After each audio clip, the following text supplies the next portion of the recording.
Room partner किया करती थी काला जादू। जी हाँ, नमस्ते दोस्तों, स्वागत है आप सभी का मेरे इस यूट्यूब चैनल पर। अब जानते हो कि मैं आप बीती या फिर अपने सब्सक्राइबर की बीती कहानी लेकर आता हूँ।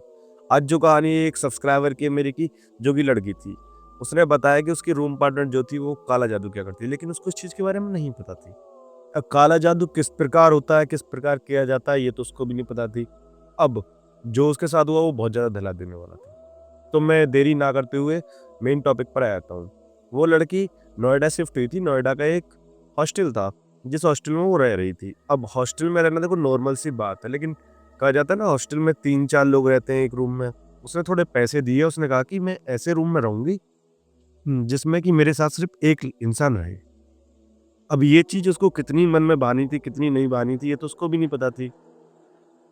उसने कहा कि ठीक है चलो। उसको एक रूम मिल गया, जिसमें कि सिर्फ एक लड़की और रहती थी। ये दोनों काफ़ी मज़े से रहने लगी।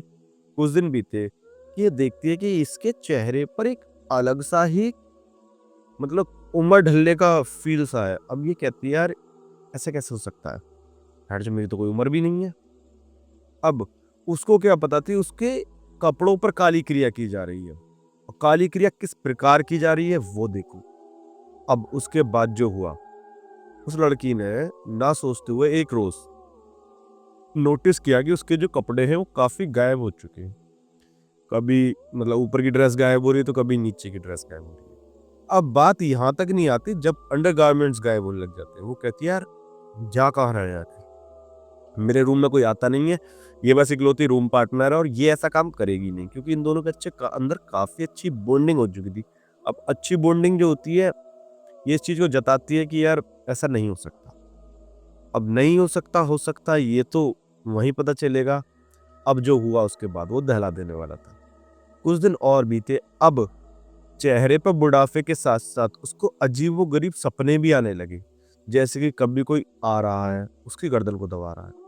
कभी वो सुनसान रोड पर चल रही है, उसके पीछे कोई भाग रहा है। एक रोज़ उसने एक अजीबो-गरीब सपना देखा कि जैसे कि एक शमशान में चिता जलते हुए पर उसके कपड़ों को डाला जा रहा है।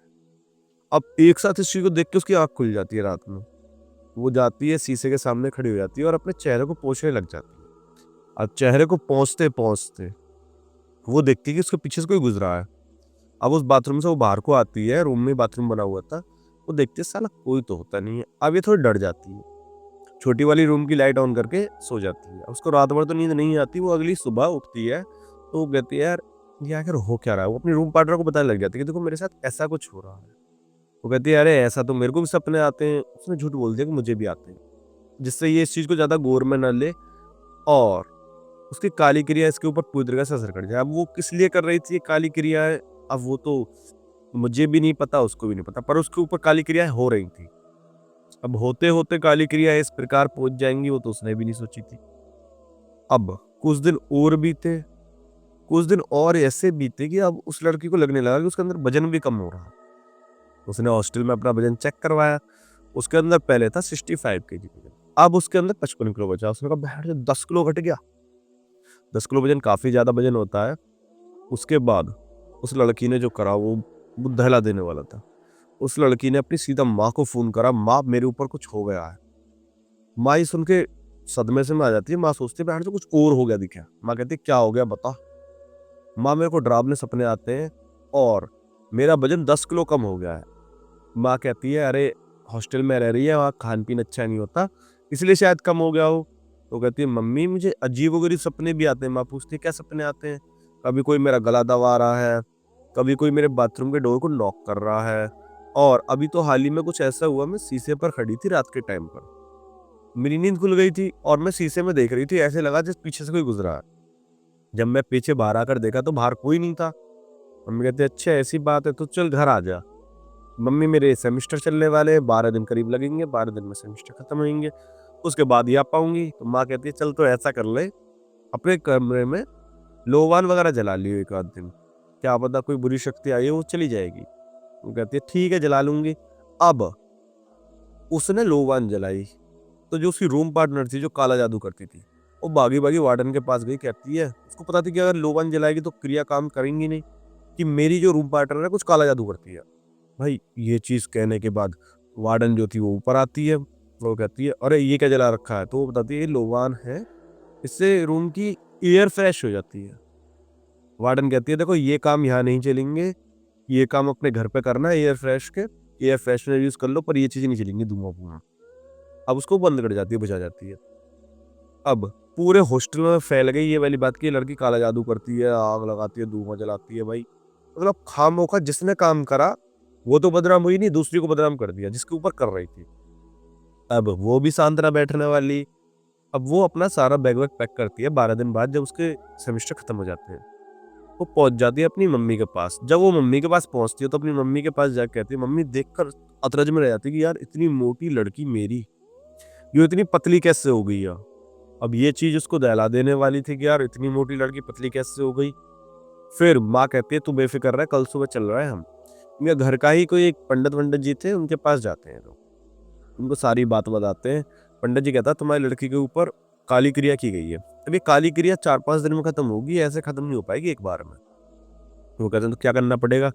मैं एक इंसान का नंबर देता हूँ, ये मेरे भाई भाई लगते हैं, ये इन चीज़ों का काम करते हैं, तुम इनके पास चली जाओ। अब ये उनके पास जाते हैं। वो कहता है कि देखो तुम्हारी लड़की के कपड़े जलती हुई चिता पर जलाए गए हैं। ये सुनने के बाद भाई रूसी कांप जाती है कि साला ये क्या हुआ, जलती हुई चिता पर। अब वो लड़की कब ये कांड करी आई, कब नहीं करी आई, उसने किसी और से करवाया, जो भी था। वो कहते हैं किसने करा ये, तुम्हारी रूम पार्टनर है, तुम्हारे कपड़े गायब होते हैं। कहती है हाँ हाँ हाँ, तो मतलब मेरे रूम पार्टनर ने किया है। वो कहता है नहीं, मैं नाम किसी का नहीं लूंगा, किसने करा है किसने नहीं, लेकिन इतना है कि मैं तुम्हारा उतारा कर दूंगा। वो कहता है उतारा कर दो।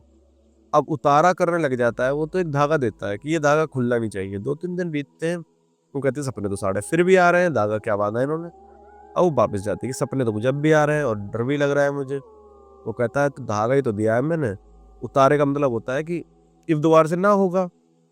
लेकिन अब वो औरत करती रहेगी तो इसके इस चीज का थोड़ी है मेरे ऊपर उदाहरण। वो कहता है तो बताओ क्या करा जाए। अब वो बाबा से कहती है जब कि बताओ क्या करा जाए, तो बाबा कहता है मैं एक ऐसा काम कर दूंगा कि वो लड़की की जितनी भी काली शक्तियां हैं, जितना भी वो कुछ करेगी, वो सब उसके पास जाएगा और तुम अपना हॉस्टल जाकर अपने कपड़े में मतलब जो भी बैग बूग है वो सब उठा लाओ।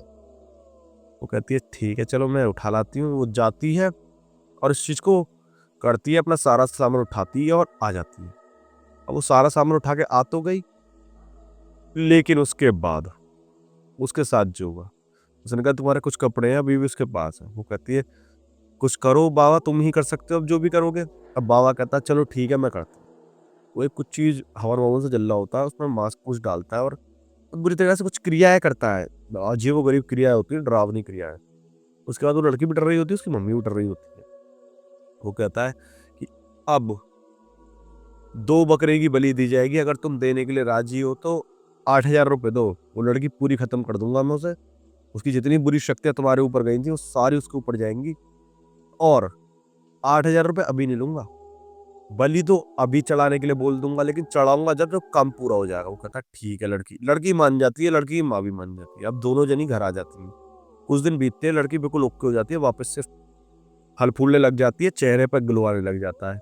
उसके बाद वो उसके पास वापस जाते हैं, कहते हैं कि हाँ फायदा तो है गुरुजी। अब वो कहता है मुझे गुरुजी मत बुलाओ, मुझे भगत जी बुलाओ। वो कहता है ठीक है भगत जी, फायदा तो है। अब फायदा है तो वो कहता है लाओ तो बकरे की बिछड़ा दे दो। 2 बकरे के चढ़े थे, 4-4 हज़ार रुपए के बकरे थे। वो कहती है ठीक है आप 2 की जगह 3 के ले लो हमसे, तो वो 10,000 रुपए देती है क्योंकि वो अच्छे घराने से थी। वो कहती है लेकिन एक नजारा हमें तो दिखाओ कि उस लड़की के ऊपर क्या बीत रहा है। तो वो कहता है ठीक है। अब पता नहीं क्या करता है, उस लड़की को आंख बंद करके बिठा देता है, उसके आगे कुछ बोलता रहता है। उसके बाद उस लड़की ने बताया मुझे कि मैंने खुद अपनी आंखों के अंदर महसूस किया वो लड़की परेशान है, चीख रही है, चिल्ला रही है, और उसकी बुरी शक्तियां जो थी, जो वो दूसरों पर डाल रही थी, वो उसके ऊपर ही हमला कर रही है। एक साथ उसकी आंख खुल जाती है। वो कहती है अरे ये क्या था गुरुजी। वो कहता है यही तो था जो मैंने कराया। अब ये लोग बड़े खुश हो जाते हैं, 10,000 रुपए का ऑनलाइन ट्रांजेक्शन करते हैं। और बाबा के दौरे भी पेटीएम था। उसके बाद अपना घर आ जाते हैं। फिर वो हॉस्टल को उसने शिफ्ट कर दिया, दूसरे में रहने लगी। उसके बाद आज का दिन है और उस चीज को 10 साल बीत चुकी है। उसके पास अब 2 बच्चे भी हैं। उसने अपनी जवानी के कुछ पल मुझे गिनवाए हैं। आई होप ये उसके पल आपको पसंद आए होंगे, और अगर आपके पास भी कोई कहानी है तो देरी ना करते हुए कमेंट कर दीजिए, आपकी कहानी भी यहाँ पर सुनाई जाएगी। बाकी मिलते हैं नई कहानी के साथ। शेयर